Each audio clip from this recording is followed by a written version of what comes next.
Thank you for joining us. Now let's make sense of some of these top business headlines. Charles Fakroha, IBrandTV analyst, joins us now via the telephone. Thank you for your time, Charles Fakroha. It's good to see you again.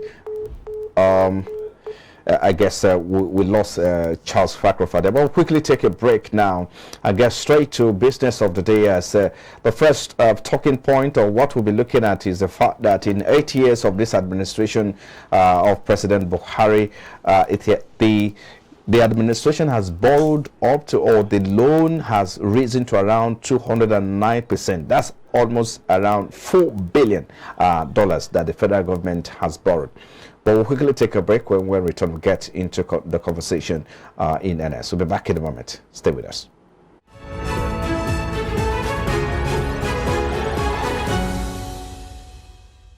All right, Charles Fakroha is here with us now.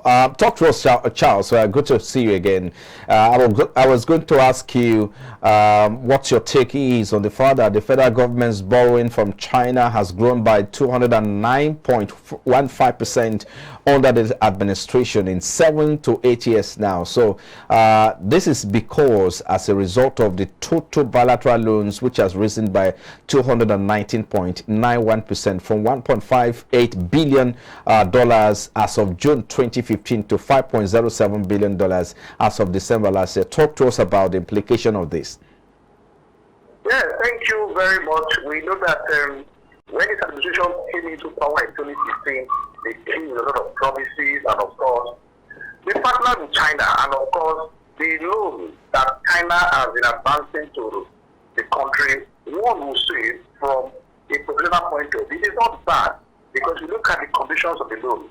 It is a concessional loan, 2.5%, 20 years and 7 years a grace period. So this is a very good example of a credit facility that is supposed to be used to kickstart an economy just like Nigeria, in terms of infrastructure and other major projects.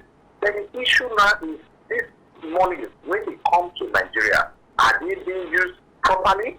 That is one. But at the same time, if it is being used properly, are the people getting the economic benefits of this project? Are these projects able to pay back this? Because in credit administration, the first thing you're looking at is, am I able to pay back this facility after I have used the money? It's very, very key. Because even if you cannot pay back, then of course, it's an issue. So the country that is giving that credit, and of course, you guys also receiving that loan. So that is what Nigerians are looking at. But at the same time, if you just continually just borrow from one particular country, like we have seen all the loans now, China has over 90% of those loans, you know. For me, it is not too good, because it is better that you owe so many persons and you are able to pay them, not just concentrate on only one donor. It becomes a problem. So then looking at it, yes, the loan, the figure is so high. I would have expected that it's reduced a little bit, because he who goes borrowing all the time goes sorrowing. Even though these are concessional loans at 2.5%, some people have still looked at the fact that, remember when the conversations around that Nigeria was going to hand over its sovereignty to China because of so much loans have been taken from China at that time. Yes, I mean, I don't know if you remember or recall that they were talking about selling Nigeria at that time. So, and we can understand from the point that the much of loan that this country has taken, like you said earlier, almost 85 to 90% of that belongs to the Chinese government. So again, the question of how do we repay is another. Even though it's at a cheap rate of 2.5%, how do you repay a loan? And this is spread across 20 years tenure. Yes, I agree with you.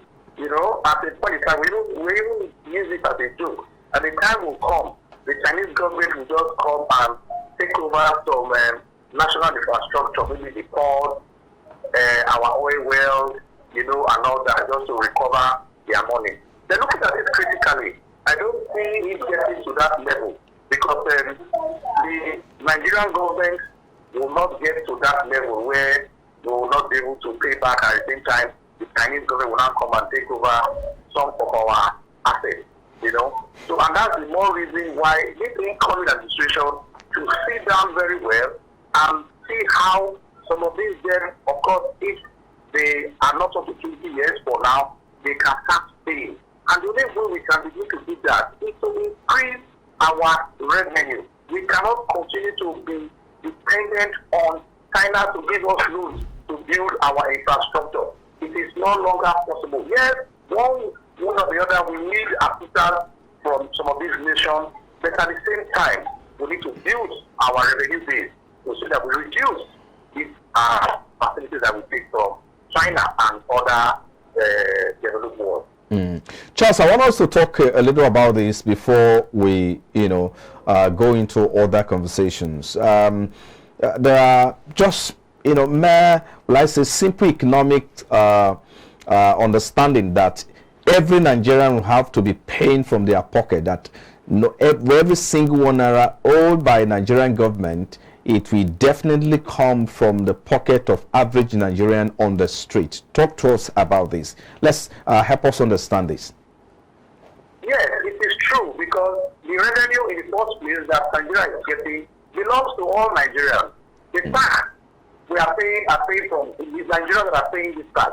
And in terms of paying this loan back to China and other donor nations, it is still the Nigerian people that is paying back. It might not be paid directly from their pocket, but the revenue that is supposed to accrue to the government to be used for other purposes, of course, we will channel some debt servicing and, of course, actual paying for this debt. So those money should have come into the Nigerian economy, improve our situation, but if we are now paying this, then of course those money will not come to the economy and improve. It's also good that if as a nation, a sovereign nation, you pay your debt and try to be debt free is also very good. But we know even businesses from time to time, you still need credit to pass some of your environmental projects. Okay, let's shift gears now. The CBN, of course, says that the country's external reserves has fallen by about $1.46 billion in 2 months alone, and according to CBN, that this is as a result of the decline in the fall of crude oil prices. Talk to us about this as well. Help us understand this, and how does it impact the economy, in terms of earnings as well from export and crude oil earnings. So talk to us about this. Yes, you can see that this report is coming at a very important time. That is, knowing that our external reserve has declined, and it's declining because of crude oil decline in the price of crude oil. But at the same time, we also look at our volume of production. Are we meeting the OPEC quota that has been given to us?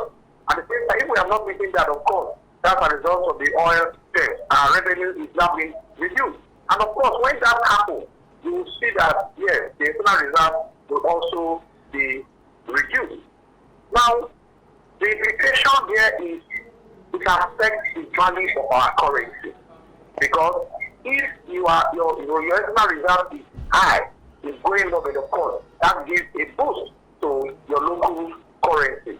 So, with the currency declining, or the value of the currency declining, of course, that will affect the purchasing power of the average Nigerian in terms of wanting to do international businesses. So it affects the individual, it affects the economy. Then what government needs to do is to ensure that we don't only depend on crude oil sales for our revenue to improve our reserve. We have to look at other non-oil sector, and of course, the government will say they have done quite a lot on that area to improve our revenue, not only for crude oil, because a nation that is monoproduct, then there is a problem, because at the price of crude is not being controlled by Nigeria. So if you expose your economy to the vagaries of international prices when it comes to oil and gas, the demand and supply, if there is a reduction in the demand, of course, will affect our revenue. So you don't expose all your economy to just one particular product is not too good, the thing we need to do for the government is to explore other revenue sources. I mean, try to stop some of the leakages so we improve our revenue and, of course, expand our economy. I think it's important to bring into the conversation as well how these also affect, the forest market as well. Because if you look at the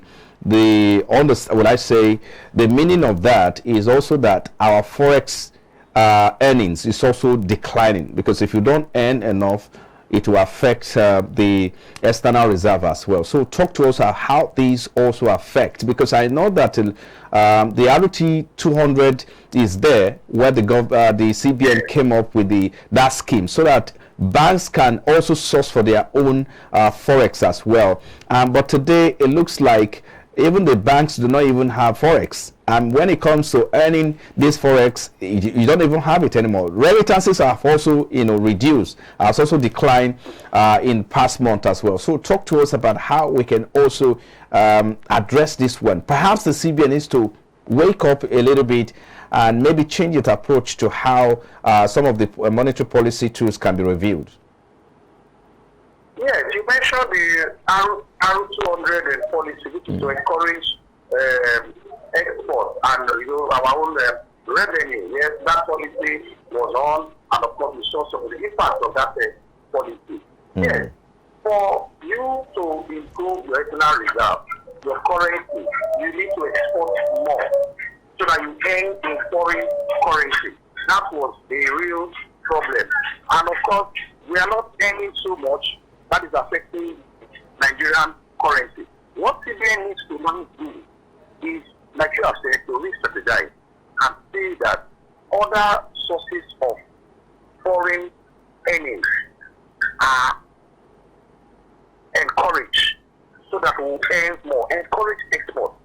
People who are into export business, encourage them to see that they follow all what is necessary so that they'll be able to earn more from the international trade that they are doing. It's as simple as that. If you import so much, of course, that will not improve on your earnings, and of course, it will affect the value of your currency. So we need to encourage export. Nigeria has a lot of products that are of international standard. It's just to fine-tune our processing, add value to them before exporting, so that we can earn more in terms of foreign currency. Well, I think we just have to leave it there. Thank you so much for your time. We're pressed for time now. Never be able to take the other ones now. So thank you so much for your time, Charles Fakro, IBrandTV analyst, joining us there. Thank you for having me. Enjoy the rest of the week.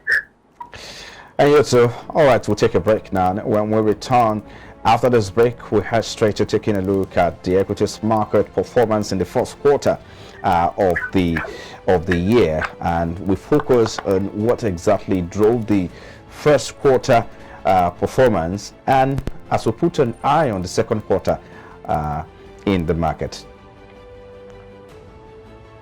Well, that's our focus when we return. Please stay with us.